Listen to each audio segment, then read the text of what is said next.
Anne Applebaum is a Pulitzer Prize-winning American journalist, historian, and political analyst. A few weeks ago, she was awarded the Peace Prize of German publishers at the Frankfurt Book Forum. Her new book, Autocracies Incorporated, explores the fragility of today's democracies and an ever stronger network of autocracies that threaten them. In this episode, she discusses some of the book's key ideas and Ukraine's role in this global setting. You're listening to the UkraineWorld podcast and its series, Thinking in Dark Times.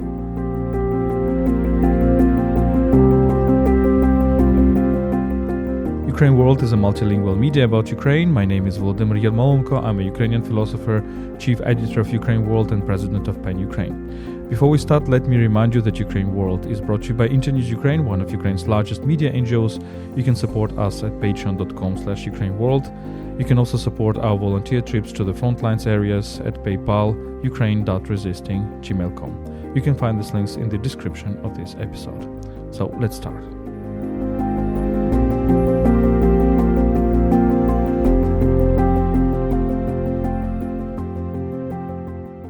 Anne Applebaum, welcome to this podcast.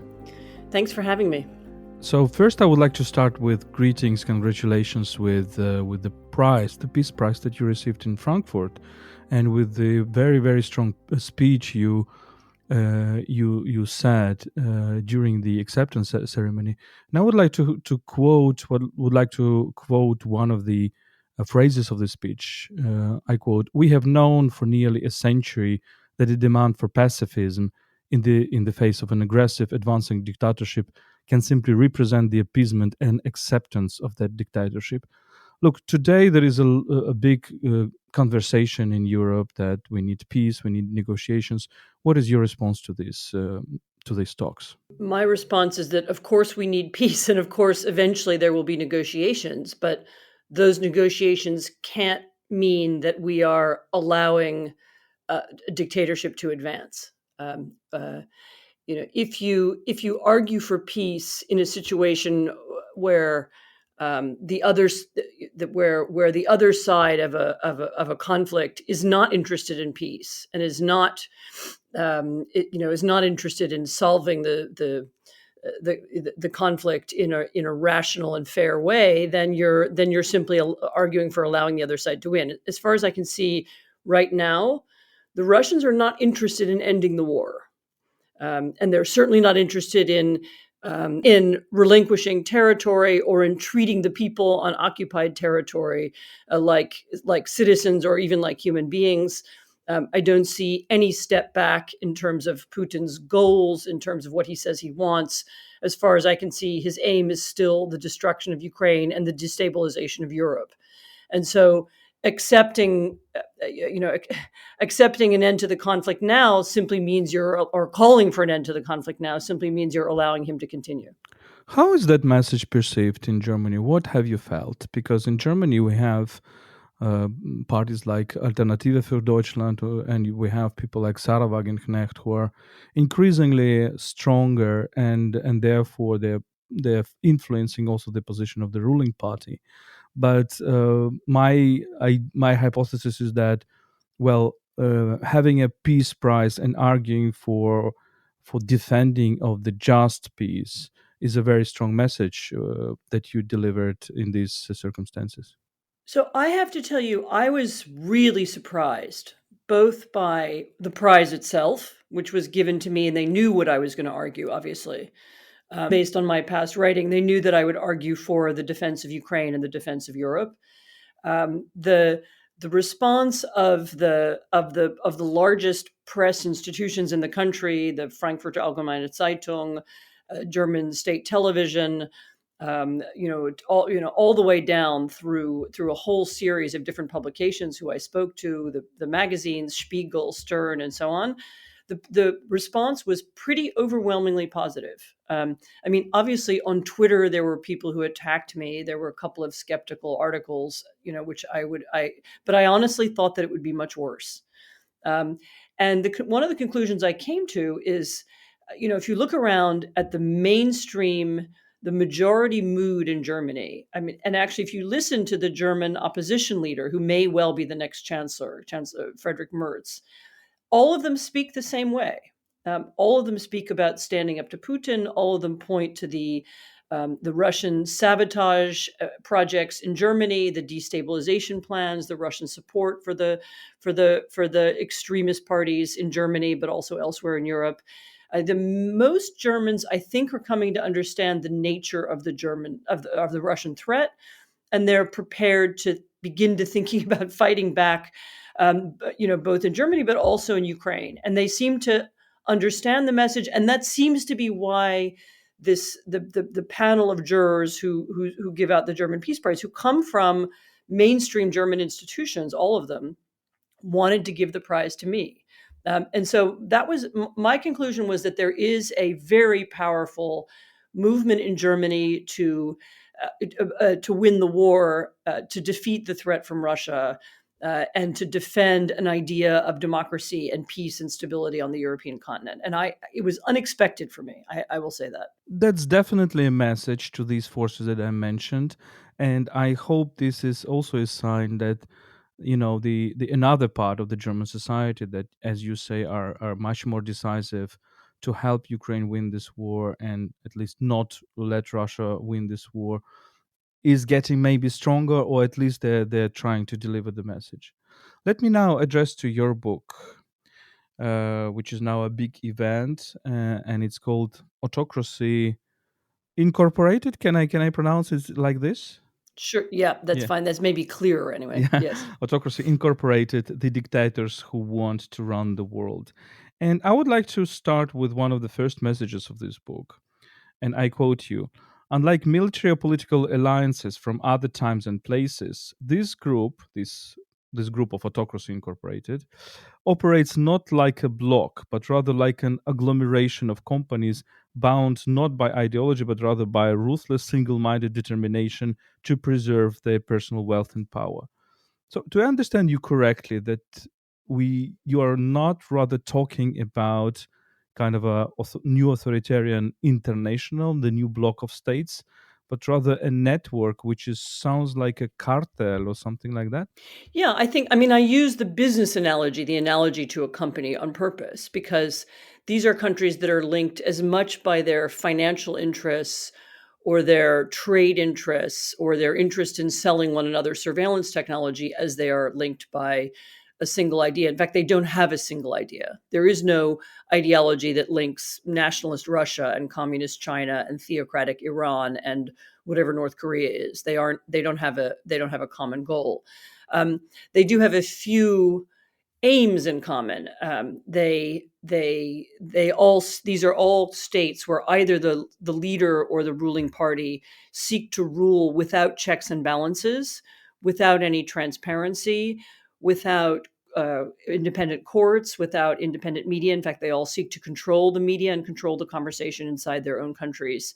And they all seek to push back on the ideas of rights, of rule of law, and of transparency, both at home and around the world whenever they encounter it. So in that sense, they have similar goals, but they're not. They have many different interests. They're not tied by any treaties necessarily. They simply look to where they can collaborate in a way that's mutually beneficial, and that's, as I said, that's much more like a cartel or like a organized crime, or like a really big company a big agglomerate that has small companies inside it who collaborate when it's in their interests. In one of my podcasts with our common friend Peter Pomerantsev, I asked him to tell me what he thinks about like the nearest future, and he started with very gloomy forecasts. He started with the thinking that look, democracies are no longer dominant in the world, and we are increasingly going into the times where autocracies are ruling the world, where the networks are much stronger than democratic networks, where they penetrate the democratic societies both by hybrid means and by hot wars as Russia against Ukraine. And it seems to me that you are saying the same. I also, again, I let me quote you: we are used to thinking of the West, in quotation marks, the West, influencing the world, but nowadays the influence often runs the other way. So can we say that democracies are becoming weaker, much weaker than before, and they need to defend themselves, and they need also to fight for their survival? It's certainly true that the era when democracy was spreading and when more states were adopting democratic practices and systems appears to have ended. I mean, you almost have to go back to 2014, the Maidan revolution in Ukraine, to find a moment when a country moved in the direction of democracy. There's one or two exceptions in Latin America and Africa and so on, but it's now become much harder, because the many of the tactics and practices that pushed countries in the direction of democracy don't work anymore. Civic organization becomes much harder in a world where all forms of communication can be dominated by the regime, as in China, for example. The number of regimes who are willing to use very open forms of violence, who are no longer concerned about perceptions or about international opinion, or certainly about domestic opinion, has grown larger. The Russian state 10 years ago didn't have hundreds and hundreds of political prisoners, but it does now. So there's a higher willingness to use violence, and they have more tactics and methods of control. Maybe the more important point is that the autocratic world has now developed its own narrative, which does have an appeal to a lot of people, including people inside democracies. And the narrative is about autocracy being stable and safe, and autocracy being able to defend traditional society and traditional hierarchies, whatever that means. That means something different in different countries. And at the same time, democracy is divisive, degenerate, by which they sometimes mean sexually degenerate, and violent. You heard, for example, in the recent elections in Georgia, there were many flaws to those elections. There was a lot of cheating and so on. But one of the things you heard from the ruling party was this constant drumbeat that the opposition parties, all of them, and they're very varied, they have different ideologies, different leaders, that the opposition parties, who wanted a democratic change and who spoke for pluralism and a European future for Georgia, that all of them are the global war party. So, in other words, the attempt of the government was to tar anyone who wanted democracy or anyone who wanted to be part of Europe as somehow wanting war. And that seems to have had, in addition to that, of course, they cheated. But that ideology and that language also had some impact. I mean, it seems to have made some people are made afraid. And you can see a version of that. I mean, it's not exactly the same everywhere, but you can see a version of it on the German far left and far right, who we were just speaking about, also talk about themselves as parties of peace as opposed to war. In the United States, you have the MAGA right, the far right of the Republican Party, also talks about its opponents as warmongers. So there's a way in which they're using this language as a way of making people afraid, and of them meaning that they want something seemingly more stable, which is an autocracy. And that has had I'm speaking very generally, but you can see a version of that in most countries now. Let me make a bridge with another author, I think, who is very important for both of us, who is Hannah Arendt, and I think there is a link between your book and her Origins of Totalitarianism, which is one of my favorite books of the 20th century philosophy. And if you remember, she makes a difference. She makes a point that the totalitarianism of the 20th century are different from the classical tyrannies, because classical tyrannies or despotisms were ignoring the laws, were putting themselves above the laws, while the 20th century totalitarianisms said, no, we are follow the big law of history or the big law of nature, and therefore you should sacrifice yourself for this big law. I think you're also trying to say that there is another type of authoritarianism today, and we discussed it a little bit. I loved your formula that it's not about ideals but about deals. So you just cut one first letter from the word. But if we take into consideration this idea of law, what would you say? How the contemporary autocracies are different, let's say, from totalitarianisms? on which they're trying to base themselves. So again, I'm being general here, and maybe North Korea could be described as a classic totalitarian society, for example. So these regimes are all a little bit different, but I think for the most part, we're not talking about regimes who have a big, all-encompassing idea and they want citizens to sacrifice themselves for that idea or to become part of a single wave, in order to fight a race war or a class war. That's not what's on offer. It's something much more cynical. Um, these are regimes who, for the most of them, as I said, seek to impart in their citizens a sense of apathy and nihilism. They don't want people involved in big mass movements. I mean, you don't see in Russia or in China, you don't see mass demonstrations of love for the leader. I mean, this isn't in that sense, there is a difference from fascism or from Stalinist era communism. The idea is to persuade people to stay out of politics and to stay at home. Uh, and the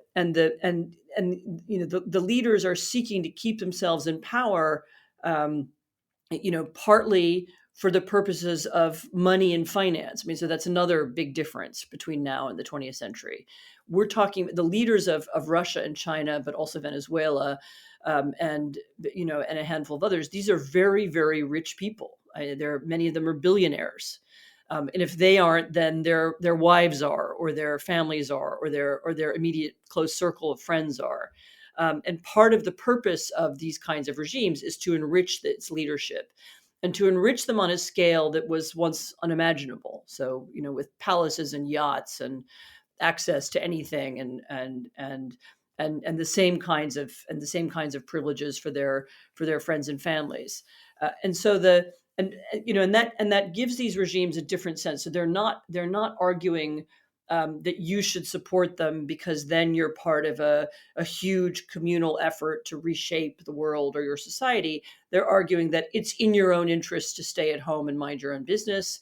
And we're going to preserve the sense of stability that I described before, but in the meantime, we're going to become very rich. You're not going to know how we're rich or how that's happened.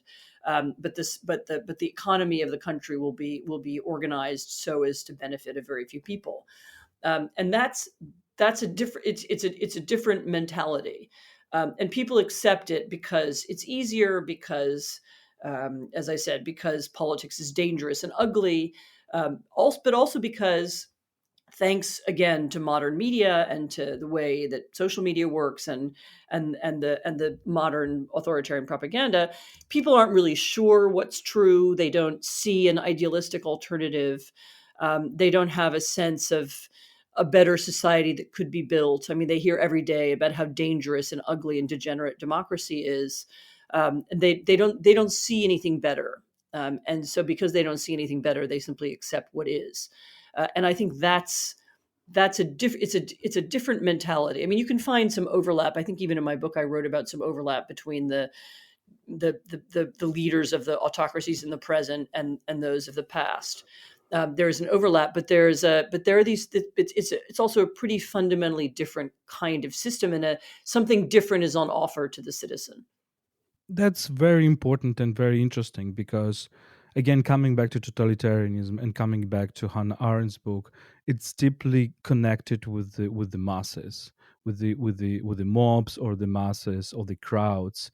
This famous new subject of history of the early 20th century, described by Gustave Le Bon and then other people. And now, what you're saying is that current autocracies are not relying upon masses or crowds; they're relying upon individuals who want their individuality to be preserved, but kind of in a very solipsistic way, just individuality of consumerism, individuality of welfare. We stay at home. We keep ourselves in safety, and that leads me to the question. Well, one of the theories how democratic changes, will be possible in countries like China and Russia was that, okay, but economic growth brings welfare, welfare brings middle class brings individualistic values, the ideas of individual rights, And if you have more and more such people in the country, sooner or later they will form a movement, a democratic movement. What you are arguing is the opposite, is that when you have this highly individualistic society, basically these people will just stay at home and enjoy their lives, and will stay away from politics. Is this a danger? It is a danger, and I would direct you to pay attention to how certainly Russian propaganda works. It's exactly designed to do that. I mean, even the phenomenon of that we're all familiar with by now, of the Russians putting out different stories to explain a single event and deliberately creating a fog of um, uncertainty around what's actually happened. You know, the famous story of when the Malaysian airliner was shot down over eastern Ukraine. You know, the within minutes there were dozens and dozens of different explanations. Some plausible, some implausible. You know, the Ukrainians shot it down. You know, the somebody had put dead bodies on a plane and blown it up over Ukraine as some kind of some kind of game. I mean, there are all kinds of explanations, and the purpose of it was so that people would say, we have no idea what happened. We're never going to know. And so there's nothing we can do about it.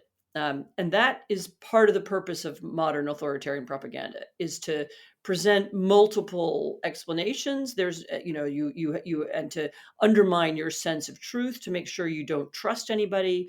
You don't trust state media, but also you don't trust opposition media. And therefore you're better off at home. And you're right, that encourages people who are already inclined to say, well, I have my perfectly good life. I have access to, I don't know, I can watch films in the theater. There's a cafe around the corner. It's better for me not to be involved in the public sphere or public conversation, because anyway, I don't really know what's true, and I don't see an alternative way of talking about it. And it's almost, the Soviet state offered you one explanation for everything. I mean, there was Pravda, there was state TV. They gave you one version of events. Actually, now in modern Russia, you have dozens of different kinds of newspapers and television programs, and they all tell you, many different things. I mean, of course, they operate within a strict limit, and they do different kinds of propaganda. They do lowbrow version, highbrow version. So there's a lot of, you have a sense that you can choose, but you don't have a sense that you can act. There's no alternative way of thinking that you have access to that gives you a sense of hope and possibility. So the point is to kill idealism, to kill hope, to kill the belief that organizing could matter or that an alternative is possible. Yes, and I was always surprised when I've heard the interviews of people on streets in Russia, done still by some free media like Radio Liberty. I'm not sure they're doing that now, but at least they were doing that at the first weeks or months of the full-scale invasion. And I was surprised by the recurrent reply that, okay, but they know better. Our rulers certainly know better. And if they took this decision, then this decision is correct. We know nothing about it. We stay away from politics. Yeah, that's true. Let me ask you a question about ideology, because you're saying that ideology is not the key thing, and you say that, okay, but these countries have so many different ideologies. But let me maybe a little challenge you on that, based also upon your book, because you have a chapter which is a very powerful chapter, changing the operating system. And I think what you're talking about here is that these alternatives of the democratic liberal world order are based upon the idea that we want to change the world order. We want to change the rules of the game. Therefore, I'm always saying to my friends in the West and elsewhere that uh, you cannot really think about how to apply humanitarian law of war to Russians, because Russians do not want to law to limit violence. They want violence to limit the law, and that's a completely different game. But what unites China, Russia, Iran, maybe even India somehow, maybe even Brazil, it's the idea that, look, it was the West who was ruling the world, it was the Western imperialism, and now instead of de-imperializing the world, which was a trend of the second half of the 20th century. We want to re-imperialize it, but in this re-imperialization, we will rule the world. And it's certainly an idea of Russia, of Great Russia. It's certainly an idea in China and maybe in Iran, and it is based, of course, on the resentment about the past and a willingness to revenge and completely change the world order. What do you think? I think there are some elements of that. I mean, certainly, I think that's a correct description of Russia. I mean, that is clearly what Putin wants. He wants to rebuild a Russian empire, and one of the reasons he wants to do it is to prove that Russia can have some kind of revenge on the West. That clearly that's a very deep part of his psyche and his life experience, is the feeling that his empire, the Soviet empire, was stolen from him, and his career in the KGB was destroyed. And he was forced into a different life, and the country was undermined by Western ideas. So he's clearly pushing in that direction. I mean, in China, it's much more complicated. The Chinese rise to power and the Chinese economic model is very dependent on interaction with the West, and there is a way in which the rules of world order which is a I have to be careful how I use it, because they weren't real rules. They were assumptions about world order and world trade that applied over the last 30 years were very good for China. And the Chinese, I think, knew that.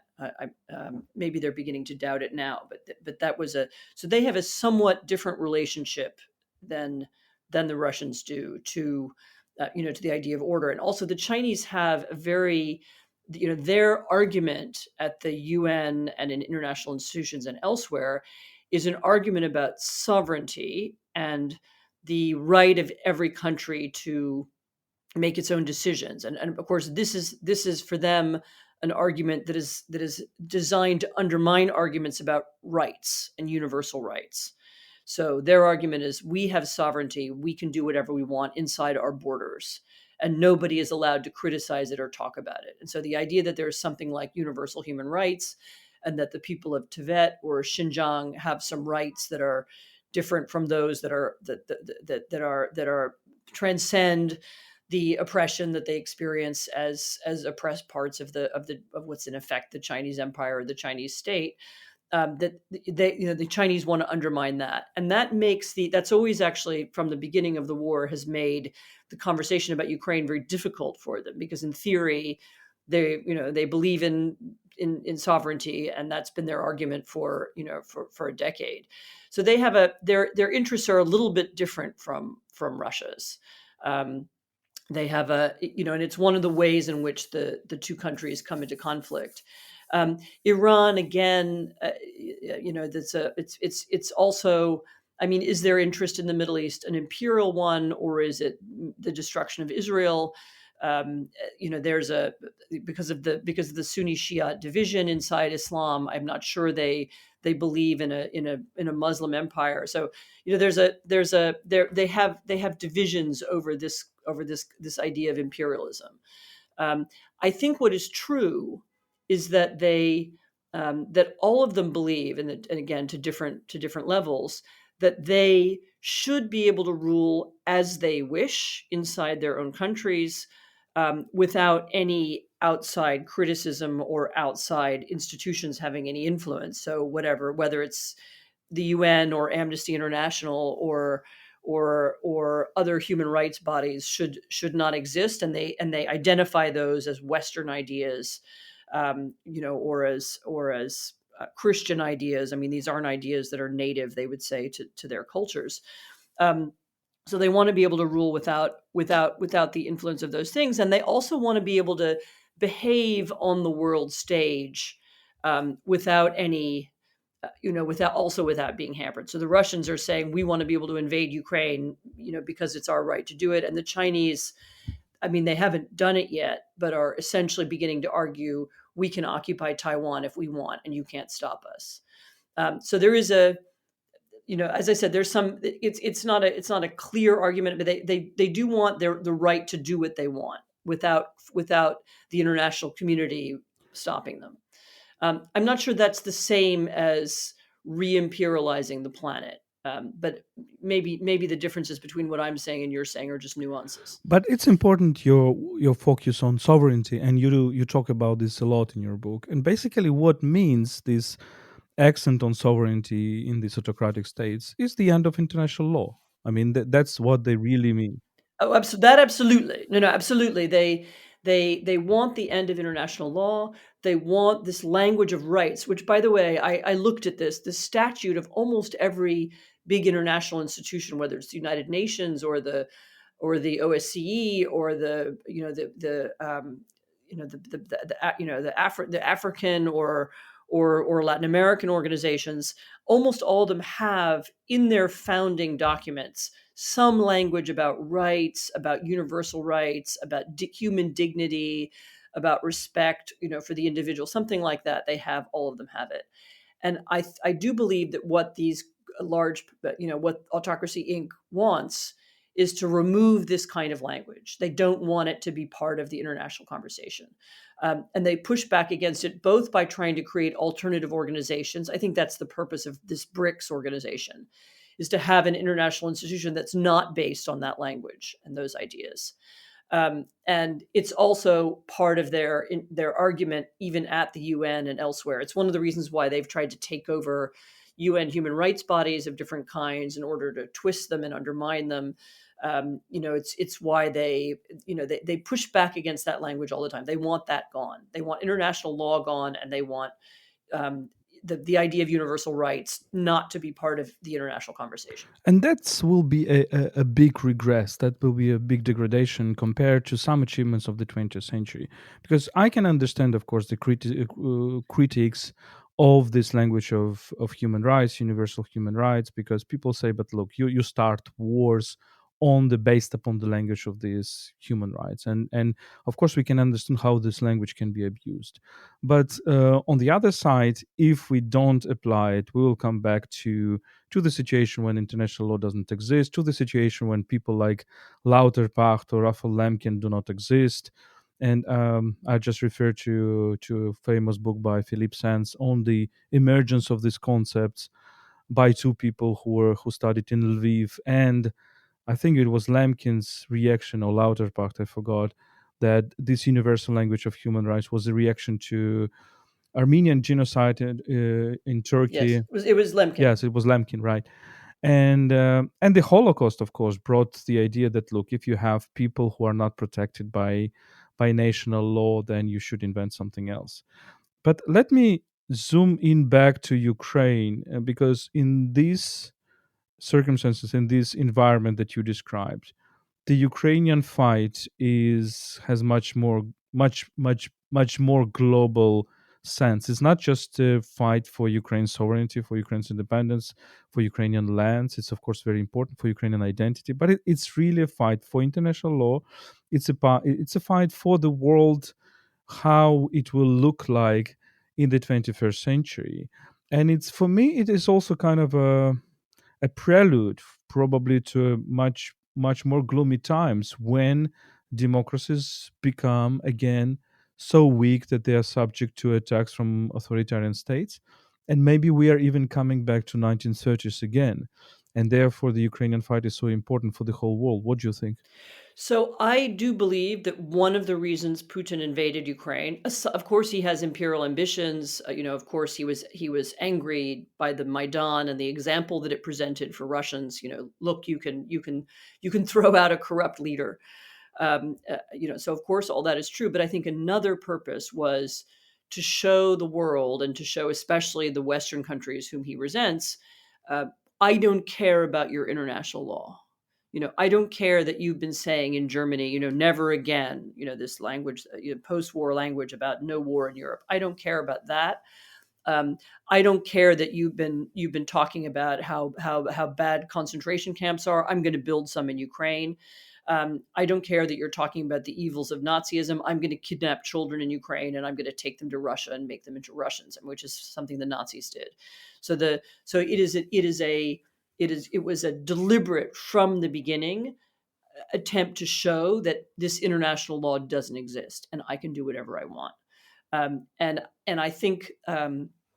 I think one of the reasons that the rest of the autocratic world is watching this conflict so carefully is that if it turns out to be true that you can do whatever you want and you can get away with it, well, then other people might seek to seek to try to get away with things. The Chinese may eventually seek to blockade or invade or occupy Taiwan. I mean, even the Venezuelans talked about invading Guyana.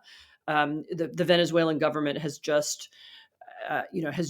lost an election, and has decided to stay in power anyway. So the idea that we can do whatever we want is very closely attached to this war. So I think you're right. I think the war has an enormous amount of symbolism, and it actually, people in other parts of the world do understand this. So I get the Venezuelan opposition within days of the invasion. At that time, they controlled the Venezuelan embassy in Washington. They immediately put a huge Ukrainian flag on the front of it.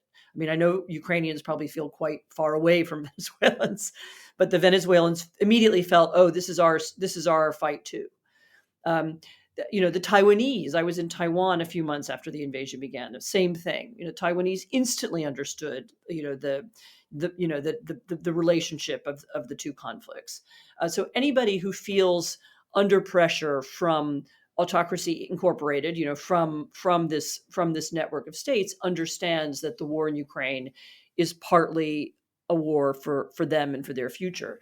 I mean, one has to be careful, because I don't want to, one doesn't want to internationalize the conflict too much, or to, it's not, I don't want to make it, overly apocalyptic, but there absolutely is a sense in which the entire autocratic world is watching very carefully what happens in Ukraine, and it will be influenced by it. I mean, even the recent elections in Georgia and Moldova, where you saw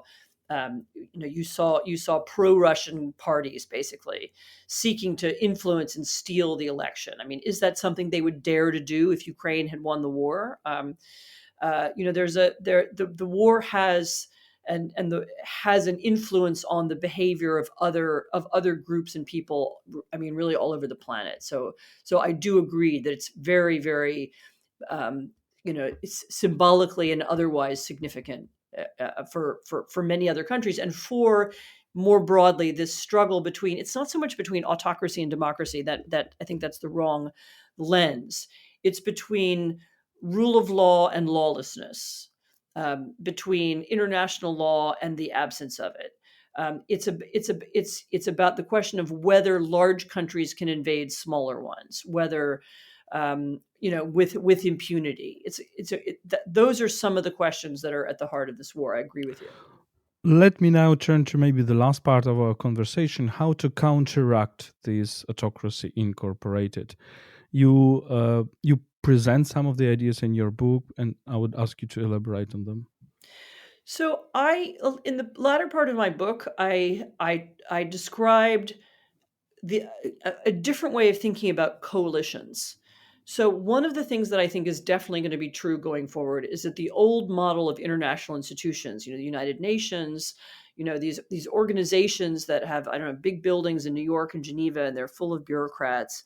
This is not how international cooperation is going to work in the future. UN has proved itself in the conflict in Ukraine really almost helpless. It was not able to enforce anything. Its leadership has been unable to even express a cogent view of the conflict. I mean, it's really been a disaster. We should think differently about what an international organization should be. They should be, first of all, groups of like-minded countries. They don't necessarily all have to be democracies, but countries who are focused on a piece of the problem. I mean, for example, I talk about a lot in the book about the problem of kleptocracy. I mean, kleptocracy is a problem that could be solved by, groups of, you could get several dozen nations, all of whom wanted to end the influence of offshore finance, to eliminate the use of anonymous shell companies, to make it impossible to buy property or companies, anonymously. You could do that with a coalition of countries who wanted to do it, almost like George W. Bush used this expression, coalition of the willing. But that's almost the way you have to begin to think about tackling some of these problems. I mean, it's in effect what we have right now in Ukraine. There is a big international coalition. It contains 50 countries. It's not just NATO, who have an interest in the war, who are participating in these Ramstein defense dialogues. They include Asian powers. They include some Africans. They include others. Bringing those countries, and you don't necessarily need a formal name or formal alliance, but you need an informal coalition of people who are willing to help Ukraine. And by the same token, you could imagine an informal coalition of countries who want to end the practices of kleptocracy. You could also imagine a coalition of countries who wanted to reform the internet, or who wanted to make the social media platforms legally responsible for what's published on their sites, for example, which would change radically the way social media works. So you can begin to see how this could be possible. And it's, as I said, it's not that far off from some things that have already happened. I mean, I already spoke about Ukraine, but there was a big global coalition to provide vaccines to the world, for example, at the end of the pandemic. You can imagine these things happening. It's some of what's being practiced now. And that's what I'm calling for and arguing for, is that the democracies begin to see that they have an interest in working with one another, and also with democratic movements inside the autocratic world, and in order to achieve specific goals. And that's what I'm hoping will eventually happen. And we are coming back to the old idea of republic as res publica, as coalition of willing, as kind of cooperation of different poles of power, different poles of values. Anne Applebaum, thank you very much for this conversation, and thank you very much for what you're doing and for your book. Thank you. I really enjoyed it.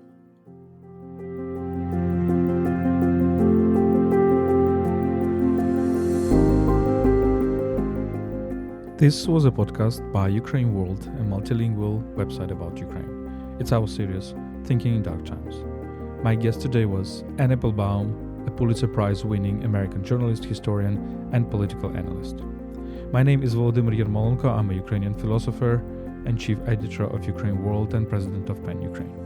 You can support our work at patreon.com/UkraineWorld. You can also support our volunteer trips to the front lines at PayPal, ukraine.resisting@gmail.com. Stay with us and stand with Ukraine.